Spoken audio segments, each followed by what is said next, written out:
at home and I seen an RT news clip on Facebook of Carrick when the floods hit, and I thought there was something I could do to help people who didn't have family and friends to help them clear out after the floods.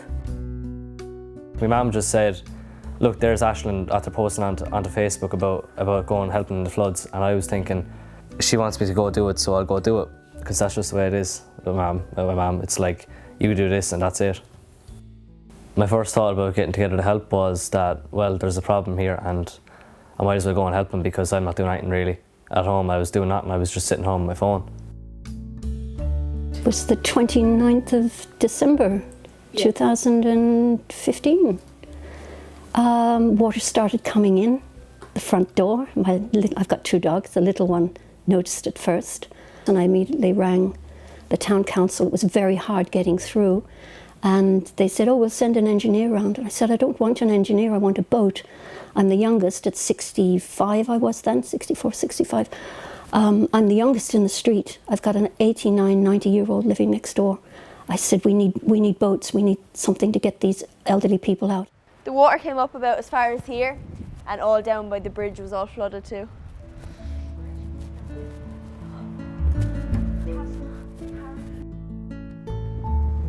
This is actually the River Suir, and it has flooded before, but I don't think the town took many precautions to it, seeing as it happened again and they weren't very prepared for it. Everyone was saying the bridge was actually going to fall because of the strength of the water, as it was like crashing against all up here, because this is a very old bridge. I don't have family in Carrick on Suir, I don't have family in Ireland, but I just opened the door and there's this group of kids there saying, can we do anything to help? We didn't really know what we were in for. When we opened the garage, all her stuff was just like floating around. We just kind of looked at each other and was like, is this a good or a bad idea? Everyone in Carrick was never really close to each other. Everyone kind of had their own groups, and that's the way it was. The young person and older people relationship was never really good, but since they heard about Angels and Wellies and heard that it was mostly younger people who decided to help out all the elderly people, because over in Mill Street it is mostly elderly people. So when they heard that we were helping out, I think the relationships started to get a little better, because they kind of realised not all young people are bad. In the street where I live, I think a lot of the people there were there because they didn't have family like myself. I think they had a different attitude perhaps to young people. You'd hear some of them saying, oh, you know, those young people hanging around with nothing to do. Yes, with nothing to do. I think it's harder for the elderly who don't mix with young people. You know, if there's not that bridge of the daughter or the son and the grandchildren, then it must be harder for them to realise the difficulties and problems that young people have in a small town, small Irish town, particularly rural areas.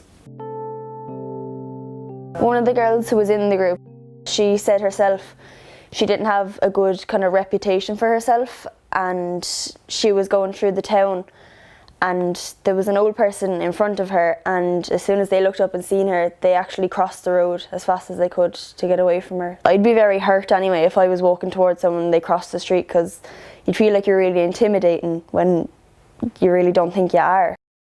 I think that's changed. Like, if you're walking up the street, a lot of the time, like, they will talk to you and ask you like how you are, and you know, there's a conversation. It's not false, you know, that there's actual a relationship there between the older generation and younger people in the town.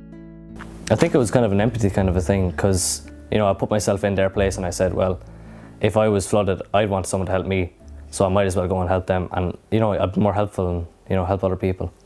You put yourself in the place of others. I think the elderly people who were affected by the floods and who were helped by those young people, I think they have some empathy now for young people, and it's made them more aware of how kind they can be, how good they are, and how you know, how precious our young people in Carrick on Suir are. It wasn't that we were doing it for praise. We were simply doing it because we thought it was like the right thing to do. Us, the elderly people, the River Rescue, the Ferrogi leaders, we were all in the one boat. Like nobody was superior to anyone else. And I think that's what empathy is, like, just to have an understanding.